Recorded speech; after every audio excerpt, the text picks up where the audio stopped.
আজকে রাত্রে লাগবে সিদ্ধ? হ্যাঁ রাত্রে লাগবে? হ্যাঁ, ও কি কুমড়োও খাবে নাকি? হ্যাঁ, ও কি কুমড়োও খাবে?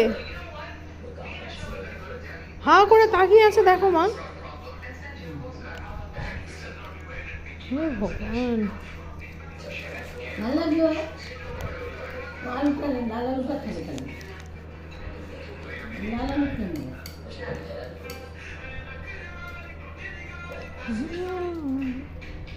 না চা খাবি তাহলে চা কর। হ্যাঁ, চা কর। আমি চা পারি না। চা পারিস না? না, আমি যাচ্ছি।